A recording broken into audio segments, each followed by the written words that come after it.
Welcome to The Source with your host, Dr. C.T. Curry, and co-host Coby Owens. News all across the nation. The Source. Stay in the loop in the city of Wilmington, Delaware. Work together for change in the community. A call to action to find the resources. The Source. The latest in news. Good evening. This is Dr. Curry. This is Coby Owens. And welcome to The Source. Coby, this week have been a very challenging week in many different areas. There have been some celebrations and other things going on. But I want to start off this week by sharing that on Tuesday in West Center City, there was a young man, 38 years old, who was found critically shot. There, you know anything about it? Yeah, unfortunately, there's very little details on this other than the location of where it was and that he was transported to the hospital in critical conditions. No information was given out other than that. And again, it is concerning that so little was given out in regards to what truly happened. And it's been a few days at this point now, and nothing has been updated. Yeah, and questions such as, how did they said they found him, but was it because of the shooting? You detect shooting going on in the neighborhood.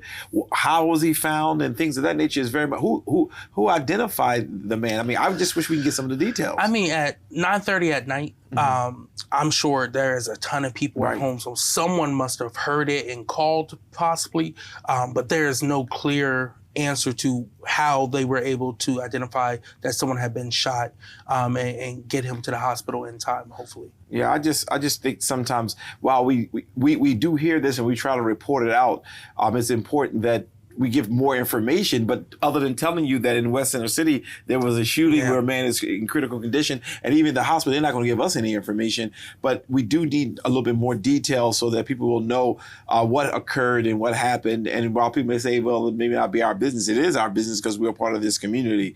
But I do ask that, the Wilmington Police Department, please just try to be a little bit more transparent other than, because again, as soon as you say it was found, I mean, what were y'all looking for? Were you looking for it? Or did somebody call you? Those things is what I would be very much interested in. But there was another story that happened about a dirt bike pursuit ended it with a crash. And the suspect is now in custody. I'm very interested in this because, to my understanding, the trooper found a gun on him. It seemed like he was reaching for a gun or something of that nature, and he was stung. So what do you know about that? Yeah, so they... on Merlin Avenue, they were chasing an individual who was on a dirt bike, which again is very dangerous. It's a risk not to the people who are there actually chasing, but also to all those who are surrounding area, individuals who may be up on the sidewalk. The city of Wilmington has a no chase rule right now, but this was the Newcastle County, a Newcastle County police officer under the governor's task force, right? Okay. This special unit task force that they formed. The young man on the dirt bike, he was 21 years old. He made a stop, and the police officer rammed the back of him and knocked him into a chain link fence. And once the police approached him, they saw a gun by his foot.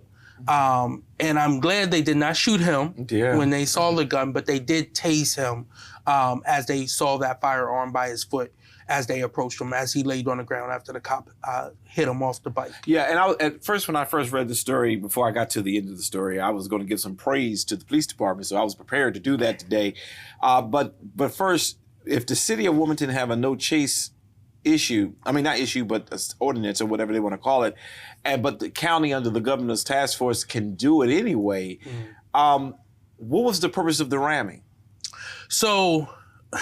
Well, now the cops are saying that they just couldn't slow down in time to stop from hitting the bike once the bike stopped. The bike was traveling at a high speed as well. Dirt bikes don't stop on a dime. It does take some time to slow down. I guess the officer just didn't see him slowing down. Interesting. But he had to have seen him slow down to a point because he didn't run him over. Right. He just rammed him, to just just a love tap. Okay. No, but I will say this. So there's two concerning things about the operator of the dirt bike. Okay. He was found with 36 oxycodone pills on him. Whether they were for him or to distribute, I don't know. But again, oxycodone is a very powerful and addictive drug. Second, he had a ghost gun. And I know people feel certain ways about a lot of the gun legislation that has passed. Ghost guns are real. Mm-hmm. You can get blueprints to 3D print a ghost gun on the internet, unfortunately. And I'm not saying go do it. Please don't.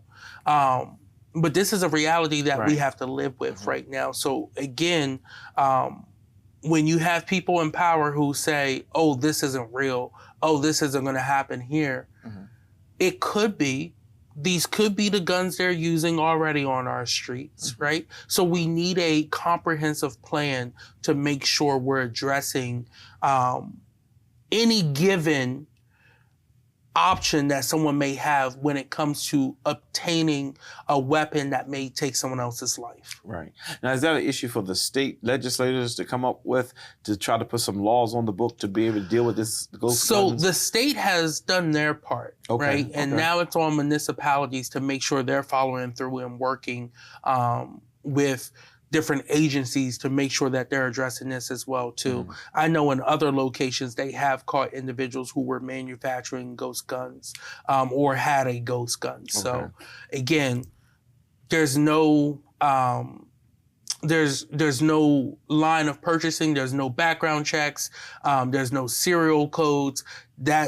These ghost guns literally are ghosts. You don't know they're there until they're used. Wow, and that's really sad in the state that we're in, who is very friendly to guns. Yes, it's very sad and scary as well. But I will say, regardless, even though that I'm concerned about the ramming, the normal tradition of certain police or most police is let's shoot to kill as soon as we see a gun. And for them to just tase him, I thought that was they did their job, and I'm very grateful for that. Regardless of the fact that, if he was already down, I'm not too sure if you needed to tase him, but I just don't want to go too far and not giving some kind of accolades for the police department doing, the Newcastle County Police Department doing better than they normally would. They find themselves a whole lot in Wilmington. Yeah. It's just really weird. Most of the stuff that we find lately, it's like, do Wilmington need help? Is that what it is? Well, Wilmington has one of the highest police officers per capita on the entire East Coast, more than New York, Philly, Baltimore, D.C.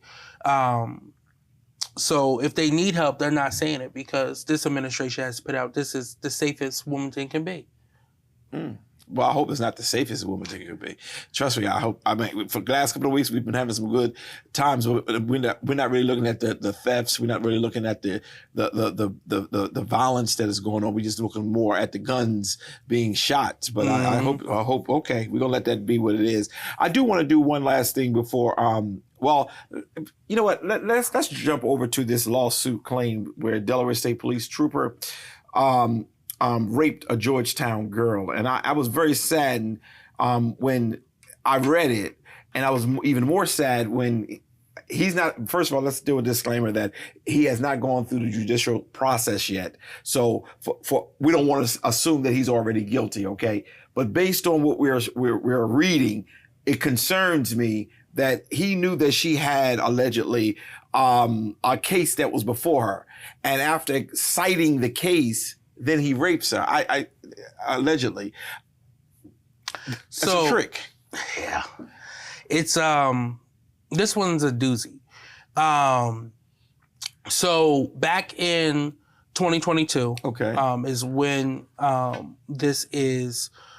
this happened. Right, this interaction happened, and what they are saying, what the young lady is saying in this lawsuit is that this officer came to her house, was called out to her house, and while those two were alone, he referenced another criminal case she had pending at the time that has since been resolved, in her favor, I believe, before taking things too far. Mm-hmm. Now, of course, the Delaware State Police have not put out a statement. It has not responded to requests about the allegations, only saying that it's in the early stage of their criminal investigation. They can't give out information just yet. Mm-hmm. Now, one, the department needs to take this very serious. Mm-hmm. The state of Delaware needs to take this very serious, because this isn't the first time we've heard of an officer sexually assaulting someone and then lying about it. The entire department getting behind him in the DOJ, slow walking the case. Mm-hmm. Now, the last time, in the most recent case outside of this, was in Wilmington. Right. Where multiple individuals in this administration, including the former chief of police, all came out in strong support of the officer. And then all of a sudden, that officer got fired. And then the narrative changed to, oh, that's a former police officer. That's not one of our officers. No, he was still an officer when the action took place. And when that's all that matters. And when they were defending him. So I hope people pay attention to this case. Mm-hmm. And then if, in a month or so, it just so happens it becomes former state police officer. He's no longer on administrative leave. We let him go. Don't let the narrative change. Just because he's gone now, he was a duly sworn officer beforehand. And we have to make sure that we hold those who have power over us accountable for their actions. Yes. And make sure that others don't think in their mind that this is okay whatsoever. But the lawsuit, as of right now, is civil litigation. And the young lady, her husband has since passed away since 2022. She's resolved her other criminal cases. And then again, she had other grief from family members. So it did delay her filing this lawsuit. She's represented by an attorney who's from the Dover area. And again, apparently the officer and this young lady have known each other through her adult son, who has special needs from a traumatic brain injury. Yeah, and when you're down in places like Georgetown, it's a mixed multitude very strongly. What I didn't see, and I could have overlooked it, was she a Caucasian young lady? I don't think they stated. They didn't say whether she was, but the trauma of her going through all the things that she had to go through, and this officer obviously you said knew her or knew of her. That's not uncommon for that small town there, and for most people to know. That's probably why he knew that there was a pending case and things of that nature. But what I'm concerned about is that if he's guilty, why would he use her shortcomings or the things that she was allegedly in violation of, that she's now been cleared of? Why would he try to use that against her to get whatever he wanted to do? It's just sickening. I just wanted to if I could just say it like that, it's just sickening. And we have to be very careful. And you're absolutely right. We got to hold people accountable. We have to hold those who are over us accountable. And if we don't do that, what will end up happening is it'll continue to repeat itself. And it continue to repeat itself. And all it takes is one bad cop to do one act, and all of them, if he gets away with it, feel like it is appropriate. And that's just not who we are. Anything else on that case? That's all I have on that case. Okay. Well, I want to do an update, if we can, Coby, on the investigative report we did regarding Matt Meyer accusing Bethany Hall Long for misappropriation of opioid funds. And I did reach out to the Hall Long campaign, and I've gotten no responses. Normally, whenever, and I'm sure they've heard about us talking about it, but he's also, meaning Matt Myers, have talked about it.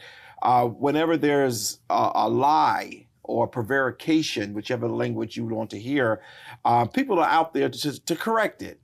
But for persons and people and campaigns not to talk about it, it's concerning. I was always taught that silence means I am sanctioning it. It's true. People, let's realize that opioid is a very, very dangerous drug, and it has created such havoc in our community. The federal government sent in money to help assist in this. While many did die, some are still living with this trauma and this under this drug spell, as I would call it. But I'm concerned that that Bethany Hall Long is not deciding that I'm going to respond to this. It's something she needs to respond to, and I'm going to continue to hit at it until she gives us a response on whether or not this is true. And if it is true, everybody who got $1 inappropriately need to pay it back. That's my position on that, and I'm going to stand on that. So I'll leave it to anything you have on that, Brother Coby? No, again, this lawsuit was historic with the opioid crisis money. And there is still a lot of light not being shined on the ills of what's going on in our communities. And one of the things that I just want to bring to light is, for the organizations who are doing the work, they could always use more money, more manpower, because there is just so many people out there. So it's not like there isn't a place for this money to go. In regards to the campaign finance, this is the biggest campaign in the state of Delaware, right? This is to be our next governor. Who will oversee our over $1 billion budget? Who will oversee our schools? Who will have the power to appoint the judges for the next few years, right? Campaign finance shows if you care about the integrity of our elections. Absolutely. So while they can't change anything in the past, they can use this as an opportunity to say, hey, let's make sure we are updating our campaign finance laws here in Delaware. When you don't change things for over 30 and 40 years, people find ways to take advantage. And I'm not saying anyone did. I'm just saying across the board. Right. They should, I would say, maybe every 10 years or maybe every 5 years, take a look to make sure they're up to time, right? To make sure our campaign finance is good for the time that we're in right now. I'll say this, campaign in Philly have completely different rules than in Delaware. So in Pennsylvania, you can get a $5,000 check. You can only get a $600 check if you're running for anything not statewide, $1,200 if you're running statewide, right? So again, that compare and contrast, that creates opportunity for the system to be taken advantage of. So again, I think this is a prime opportunity for the state to really do a deep dive into our finance laws, but then also making sure we are paying attention to who's going to be over $6 billion budget. $6 billion budget. Right. Follow the money. That's the rule. And in 2024, we have an opportunity to elect who will be dictating where that money goes. Yeah, and that's the sad reality, because everything that came out in the press with Hall Long is been misappropriated, allege. And when you have a lot of friends, what happens is alleged remains alleged. It's never proven not true or true, because if it was true, it's going to stay alleged. If it's not true, it's going to be proven not true. But it seems like it's just been too much going on in that area. And I just hope that that we and also the press, even Matt Meyer's campaign, they need to keep pressing this, because I just think it's just inappropriate. And I take personal when people send in money for the Fed send in money to try to be able to help a crises that we are under. One last thing before we go today is I want to just do two quick announcements. I know later on you're going to talk a little bit more about the mayoral debate, but tomorrow, right here at East Zion Fair, tomorrow, the two candidates, Governor Carney as well as Mrs. Potter, will be in a full debate sponsored by the Wilmington Urban League. And I'm hoping that you all will please come out. Please come out. It's gonna be nice, air conditioned. You'll have a lot of space. We want you to come out and be a part of that that successful event that is about to take place. And you can hear and then vote with some strength. I know you're going to also bring it up later, but Did you want to say anything now about it before I go ahead? It's going to be a great event. It's our third of the series. We did a governor, we did a lieutenant governor, and then now we're doing Mayor of Wilmington. Again, we've been having hundreds of people engaged both online and in person. We prefer everyone come in person, but if you can't make it, please watch online, share it online. And again, it's just an opportunity for us to continue to get information out as we get close to this critical September 10th primary. Good. All right. We'll be right back. How you guys doing today? My name is Brandon Snow. I'm president of Southbridge Civic Association.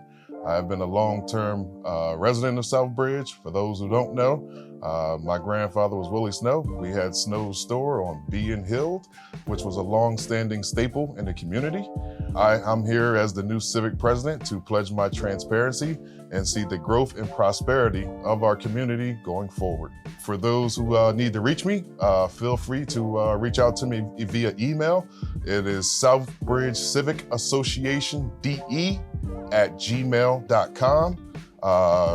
And if you need to reach me by phone, feel free to reach out as well. I can be reached at 302-363-4788. Thank you.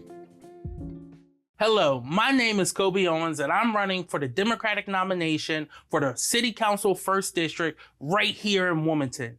I am running on a platform of addressing our affordable housing crisis, making sure we're helping both homeowners and renters both live in this city, live in safe and affordable housing. I'm running on a platform to address affordable housing, but also looking at quality of life issues, making sure that our street signs are up, our streets are fit, our sidewalks aren't cracked, and making sure our communities are safer for everyone. And lastly, I am running on a sustainable development and economic growth platform, one that makes sure we're investing into our neighborhoods, and our best investment that we can make is investing into our youth, making sure that we are preparing them for our future, and then lastly, expanding senior programming to make sure that they continue to age in place right here in the 1st District, in the city of Wilmington.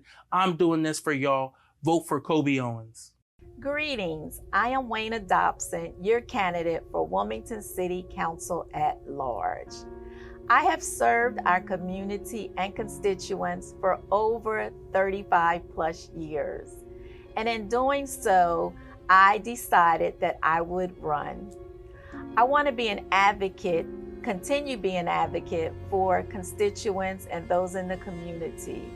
I want to be a listening ear and get a resolve done for you. You are important to me, and that's why I am running.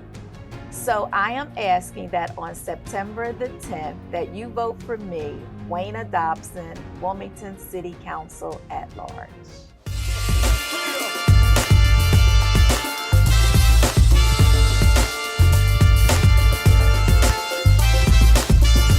And we're back.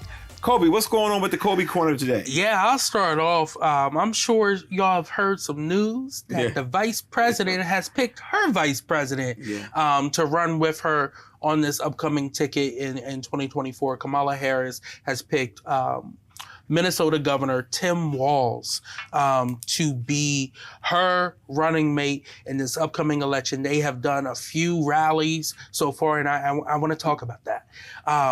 14,000 people in the Leacourt Center. They turned away, well, over 30,000 had originally RSVP'd for it. The lines in Philly were going every which way.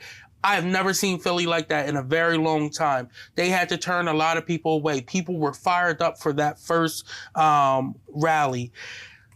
After that, they go to Wisconsin. huge swing state in this upcoming presidential election, and they turn out a crowd of almost 20,000. Yeah. Later that day, they were going to Detroit, Michigan, and they were supposed to do it inside of a center, but they had 50,000 people RSVP, and instead of doing it in the center that they originally said they were going to do it, they did it at the airport hangar. Yeah. And when I say that crowd was huge, it's the largest campaign crowd of this cycle. Yeah. People are fired up for this new ticket, this new look ticket. And I just want to talk about who is Tim Walz. Tim is the two-term governor of the state of Minnesota, right? A state that used to be a swing state, but we've known them to send us some pretty good Democratic leaders over the years. He was just in Wilmington the other day, and I got to talk to him a little bit. But Tim is a fighter, but he's also an educator. Right.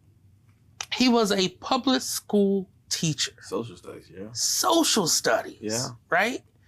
He was then he went on to get elected to Congress.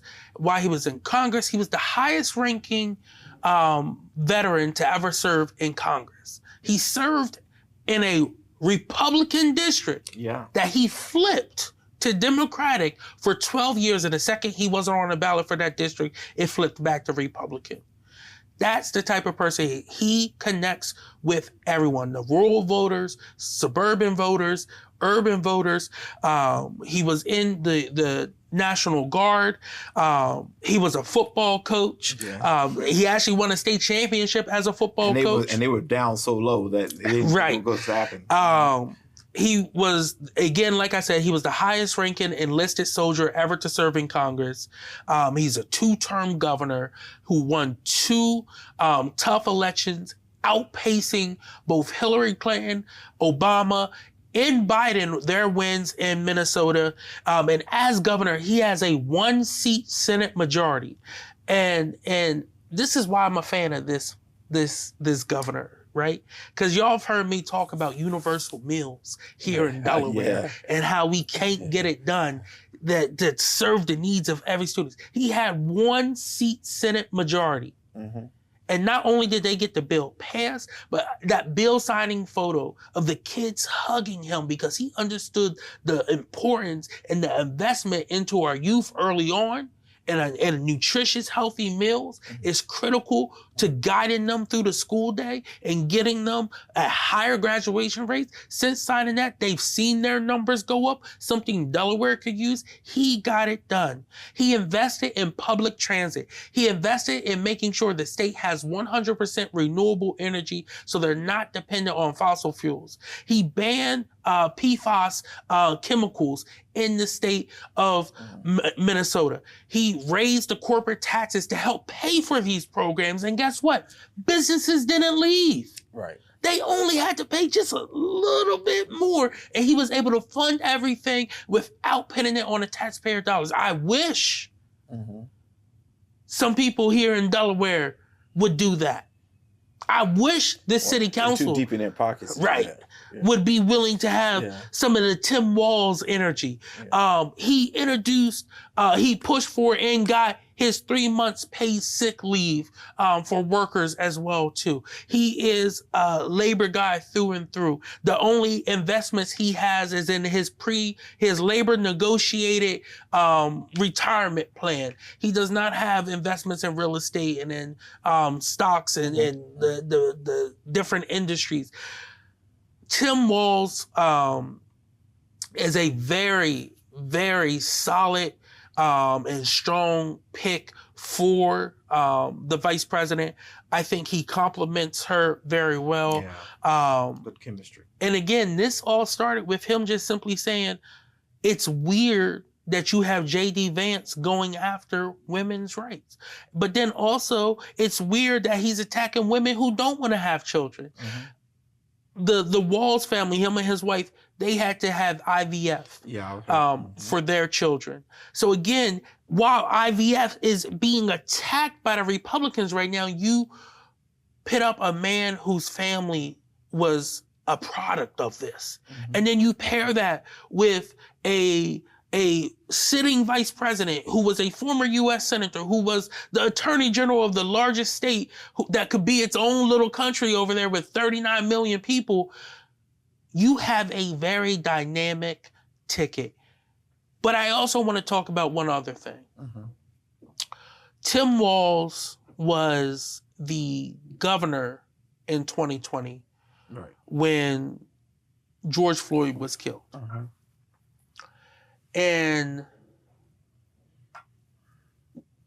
one, he was criticized for not bringing in the National Guard to shut down protests.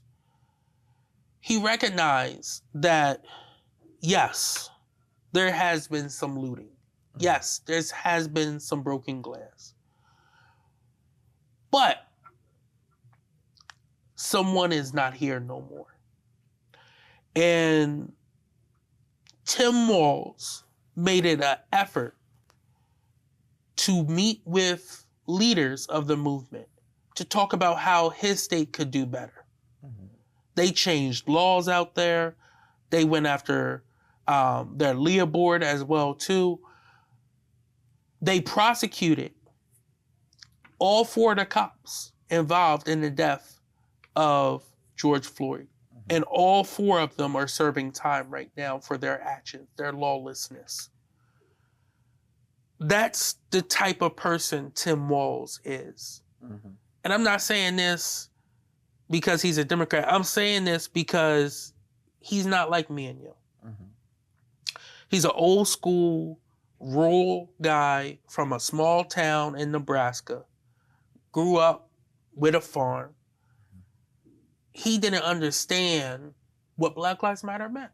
But he knew that instead of just shutting it down, maybe I should listen.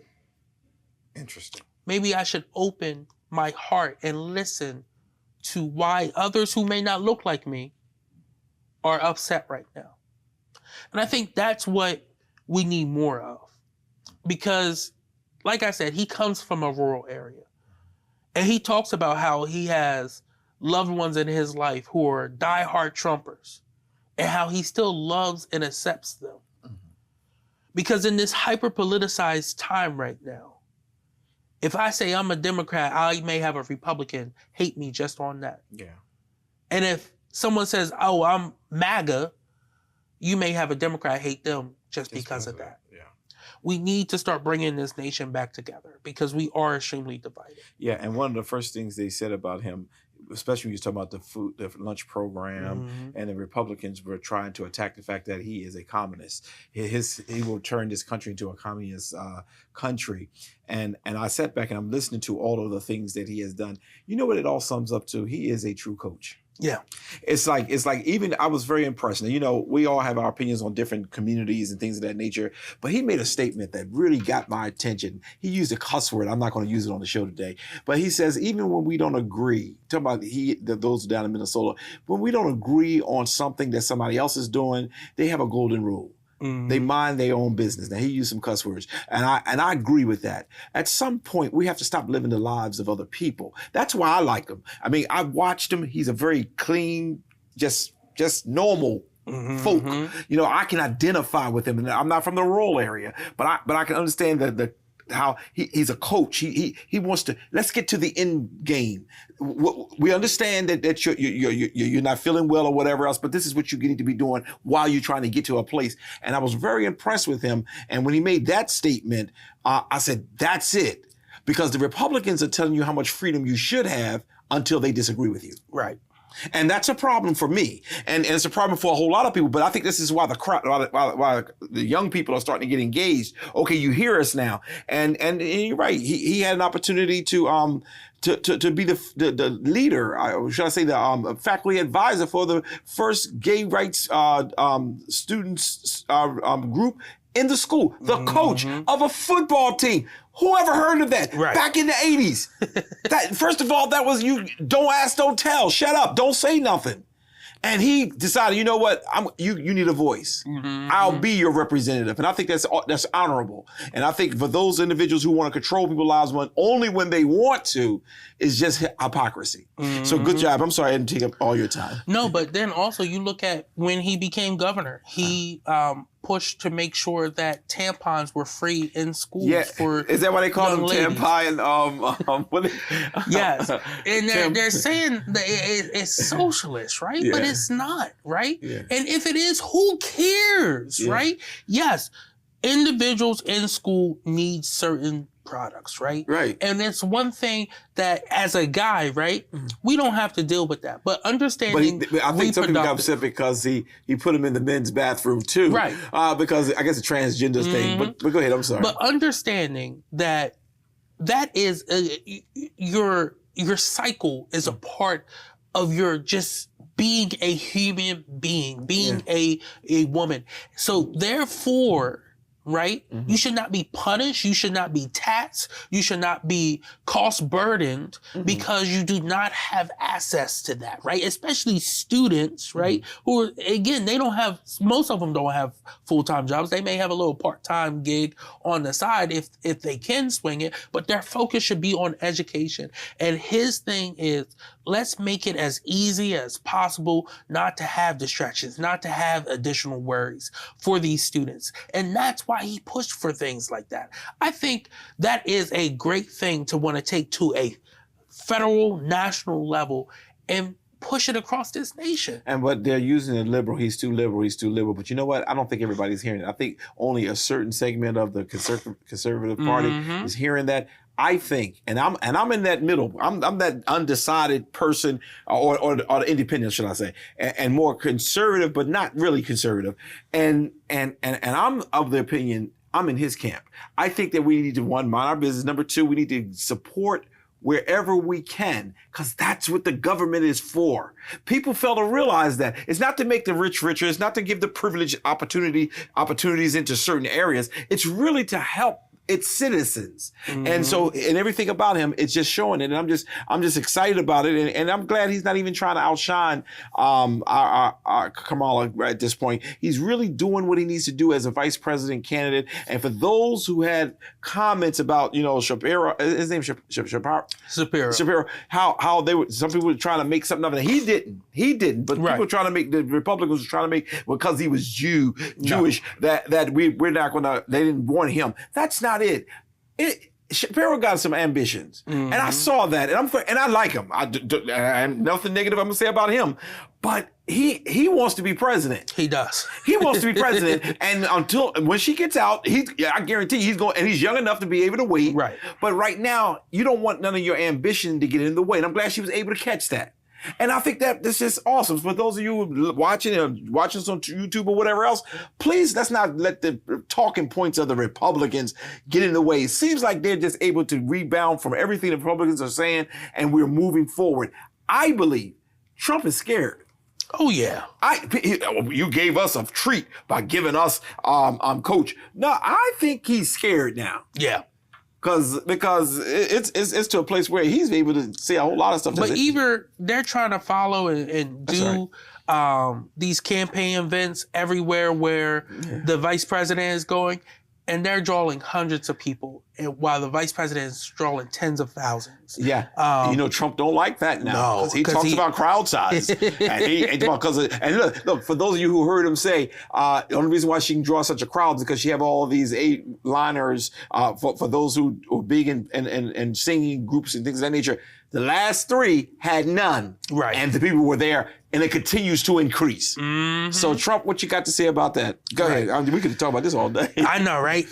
But that's all I have on that. And again, well, no, that's not all I have. So I want to talk about the battleground states as well too. Yeah. The tide is turning. Right? Yeah. Especially since she's named her vice president, the new polls that have come out and that are being conducted are showing high favorability for Tim Walz and for the Harris-Walz ticket. I like the Trump guy. So again, Arizona's back in play. Georgia's back in play. North Carolina's still in play. And of course, you have the blue belt, right? The Rust Belt. You have Wisconsin. You have Michigan. You have PA. all those states are going to decide this election. New Hampshire's in there still a little bit, and Nevada as well too, but those are the main big states that are going to decide this election. And honestly, if they do enough promotion of Tim Walz, Texas may be in play. That's hard, but let's just... So again... It's possible. Right. It's possible. So again, we have some work to do, but again, things are going to be moving in a positive way. Yeah, and whoever thought that we would be in this? I thought at one point we were going to have to send you to counseling because we were so far behind. I even asked you on the show, Coby, do you think we're going to do well? And you was like, yeah, okay, yeah, probably. But now the excitement, the mood, everything has changed. Yeah, the energy has been renewed, and it's extremely exciting. Yeah. So whenever you find them nitpicking on little things, it's because they have nothing really to talk about. And when I say them, I'm talking about the Republicans who are really just trying to find a way. I believe Trump is scared. Yes. I believe that Trump is scared. And for him to just go call in, that he hadn't been on the campaign trail all last week, he sends his vice president out. And for him just to call in the Fox Family and Friends or whatever they call that show they watch all the time, is to say that he is really afraid right now. Yep. And everybody who was afraid that he was going to get them back are now standing up and showing some kind of strength right now. So we're going to see how it all turns out. Go ahead. You can go ahead. Anything else? That's all I have. All right. Well, look, we're going to take a quick commercial break and we'll be right back. Hello, Wilmington. I am Michelle Harley, and I represent the 4th Councilmatic District. The communities in the 4th District are Southbridge, the Riverfront, Midtown Brandywine, Trinity Vicinity, and a portion of the East Side. I am running for my re-election on Tuesday, September the 10th for the 4th District City Council seat, and I would love for you to donate and to consider volunteering. To learn more about what I am doing and what I plan to do, you can visit my website at www.michelleharley.com. Together, we can move the 4th District forward. Thank you. When Roe v. Wade fell, we all got mad. Matt Meyer got to work, helping the First Aid Abortion Fund get up and running so women can get reproductive care here in Delaware. Matt went to work protecting kids from gun violence, too, reducing shootings almost 50%. As Matt's wife, I'm incredibly proud. As an emergency room doctor, I see the difference he's making. Matt will be a great governor because he doesn't just talk, he's walking the walk. Hello, I'm Marcus Henry, and I'm running for Newcastle County Executive. I spent over 20 years working in state and local government, trying to bring the good programs and services you deserve here in Newcastle County. Please support my campaign. Please look us up at marcushenrybe.com for further information. I look forward to meeting you all over next year, and I look forward to your support. Thank you. Hello, my name is Eugene Young. I'm incredibly thankful to be here. I am a candidate for U.S. Congress, and I believe when it comes to Congress, it comes to service. One of my favorite lines about service is you can't lead without loving, you can't save without service. So what's the depth of your love, and what's the quality of your service? So this aspect of love and service is what brings me here before you today, and wanting to take that and extend that into Congress as we move forward. I look at my last 20 years of serving the community, and I look forward to having another 20 and being able to find more ways to even better serve the community, which has given me so much. So please feel free to join us at eugeneyoung.com. That's EUGENEYOUNG.com. That's eugeneyoung.com. If you're interested in volunteering or donating, it could be $5 a month, it could be $100 a month, it could just be a standard donation of $10. We appreciate it all. Thank you so very much, and wishing you a wonderful, beautiful day.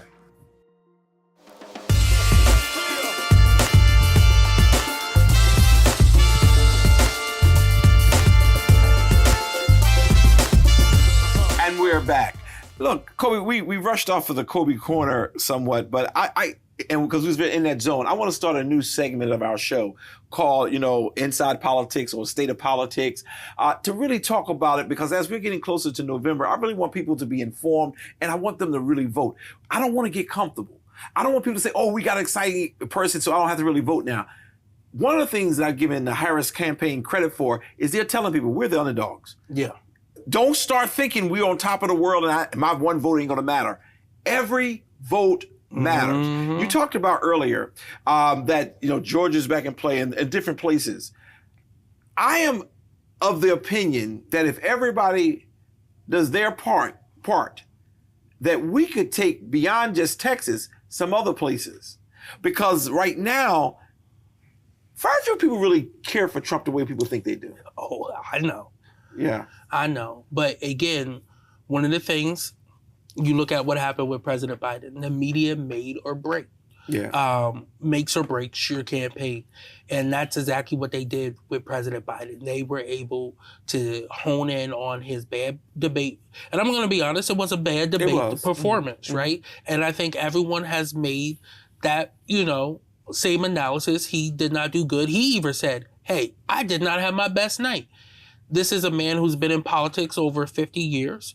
We know, because we know him from Delaware, but again, the media took advantage of that. And I think the media loves using this narrative of Trump is this almost deity almost to a certain demographic. But every single day, more and more Republicans are walking away from the craziness. More independents are now either switching their registration to Democrat or staying independent but voting for Democrats right now.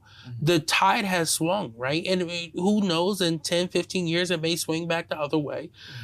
But people still want to know they're voting for something, not just against something. Right. Right. So again, it's the media has a huge play in perception sometimes. Yeah, and you would think as much as Trump hate them or go hate on them, that they would try to make sure, but in Biden's situation, it really couldn't, because it was what it was. But what I believe is being offered, and people are getting to choose, hope over hate. I know it's not exactly the way the two campaigns view it, but that's what I'm believing.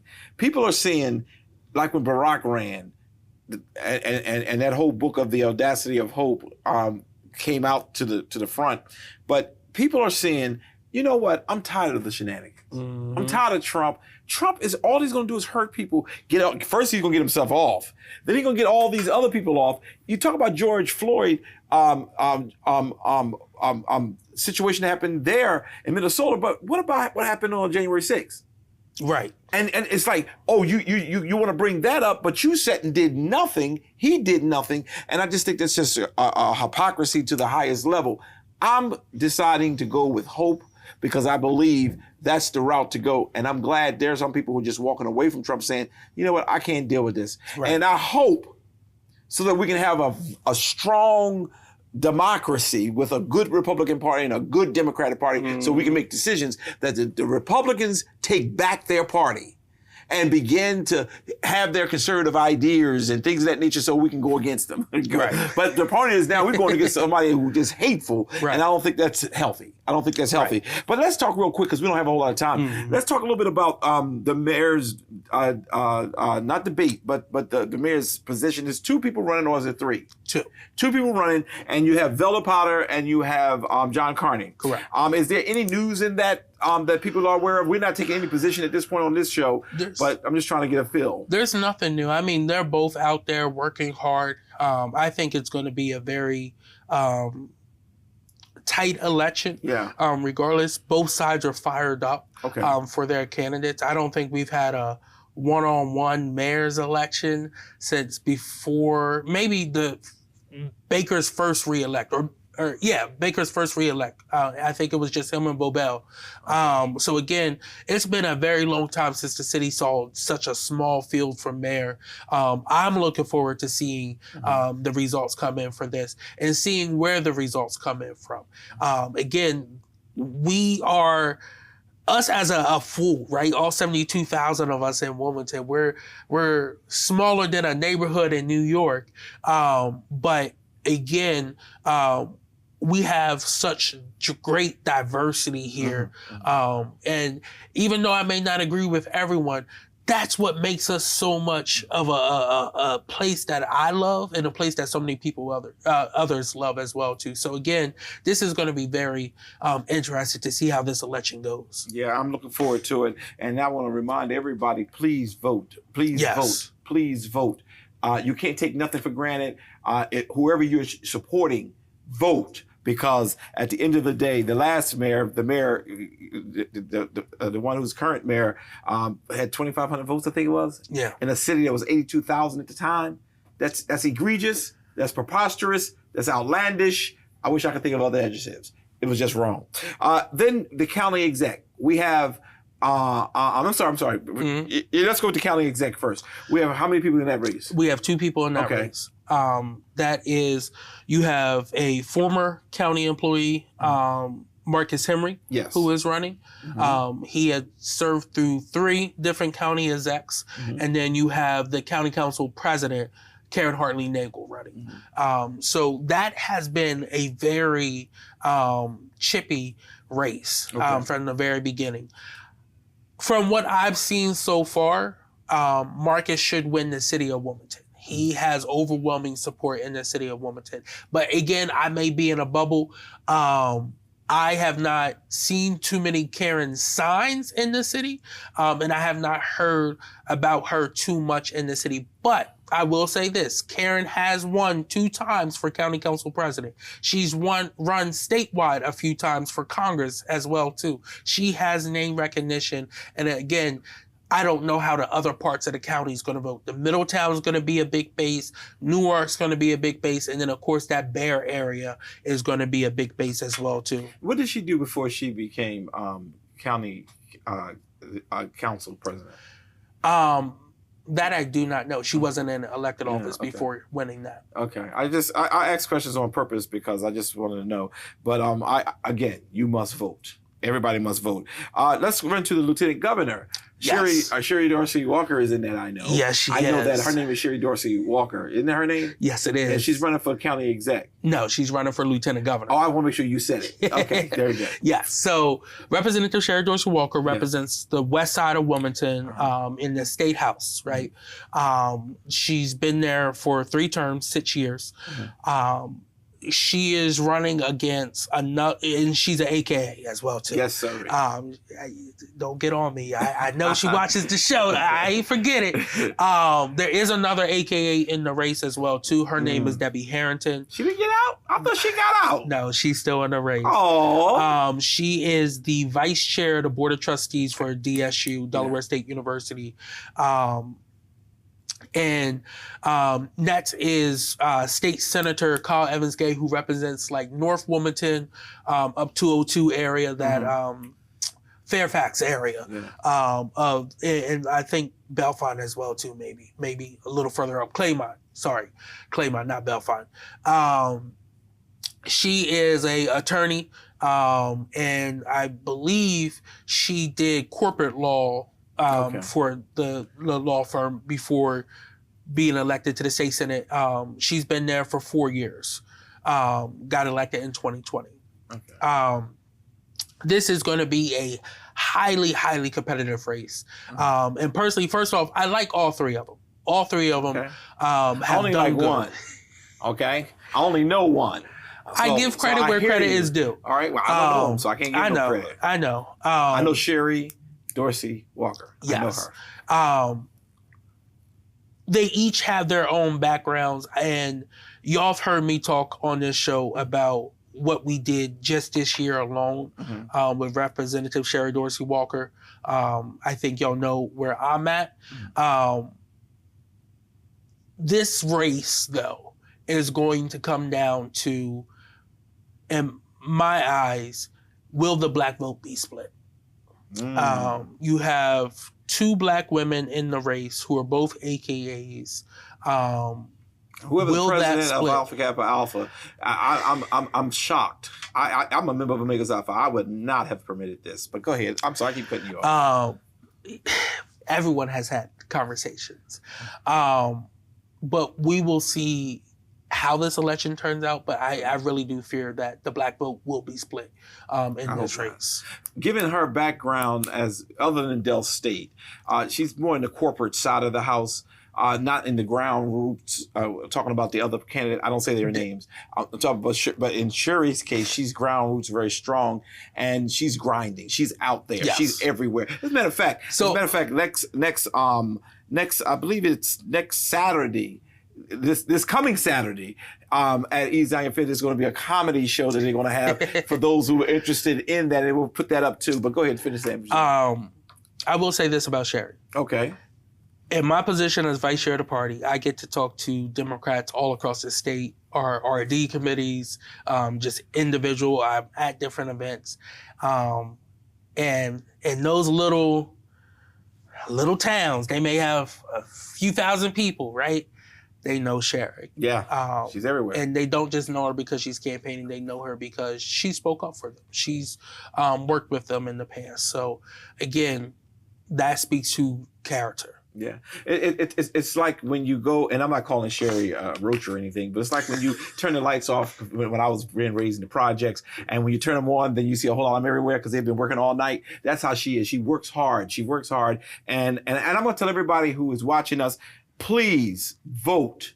I can't tell you who to vote for. And as much as I joke, I'm serious. I know who I'm supporting. Mm-hmm. I put my money where my mouth is. As a matter of fact, I got to give you a check. Matter of fact, I brought it with me today so that you can't say that the pastor didn't give me his check. But here's your check because I'm supporting you 100% too. And we're going to get to that in a second. But I'm saying to all of you who are out there in the wonderful land of TV, you gotta vote. You gotta vote.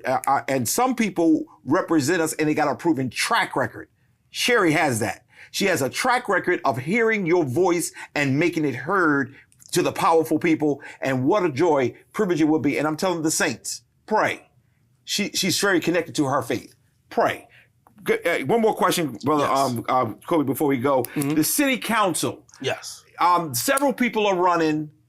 I just interviewed Wayna today on my show. I'm very much supporting her as an at-large. Mm-hmm. You're running as an at-large. What district? First district. The first district. Yes. So what kind of area is that? So the first district is one of the highest voting area blocks. It's the north side of the city of Wilmington. So PS, Harlan, Crestview. If you live in Crestview, that's the first district. Lee Boulevard, all the way down Miller Road to Governor Prince. Yeah. For those of you who watch me, and I'm going to make sure I'm in this camera today, let me just say to you, I can't tell you who to vote for, and I never will tell you who to vote for, but I'm going to try to give you some information. Up and down this state, Coby have fought for the voiceless. It is our job to protect him. The last time he ran, the police folks, because they were upset with Leah Bory and a couple other things that happened, came up against him real strong, put money out there, and made sure they got him silenced. I gave him my check today because I don't want to be one of those ones who are just supporting, but I want to be one of those ones who can help him put some signs on the street. I can't vote for him. I have a congregation, and I'm going to be pushing it there too, and several of them live in the first district. But it's important that you understand they don't want him in city council. They don't want him elected into any office because he will bring issues and will upset the establishment, but not in a disrespectful way. I've not seen Coby in a meeting. There were times we were fighting for people. Coby sit there and he's strategic and making sure he's heard. We need him. So I'm begging you in my preacher voice. If I was a Baptist preacher, I'll start humming for you right quickly. But I'm begging you to please vote. Please vote. First district, there's an obligation we have to make sure we lift up as we are moving forward. And I think Coby will be your person. As I sent him a donation today, I gave it to him directly. I want to make sure you get that opportunity too. He's been on this show for the entire time. Many of you have said to me, Pastor, where's Coby? I haven't seen him in a week or so. He's out there fighting and trying to make stuff happen. Sometimes he can't make the show, but he's always been here, starting with Jay Street. Then he remained once Jay left us, and he's still here now. I am grateful. And I hope that you will be too. That's all I have for the day, Coby. Is there anything else? I'm way over our time today. That's all I have as well. All right. Well, listen, until the next time we get together, may God bless you real good. See y'all tomorrow at the debate. You've been watching The Source. Perfect. I know. I got enough time. fun. With host Dr. C.T. Curry and co-host Coby Owens. Tune in every Sunday at 5 p.m. Thanks for watching, and don't forget to subscribe for the latest episodes.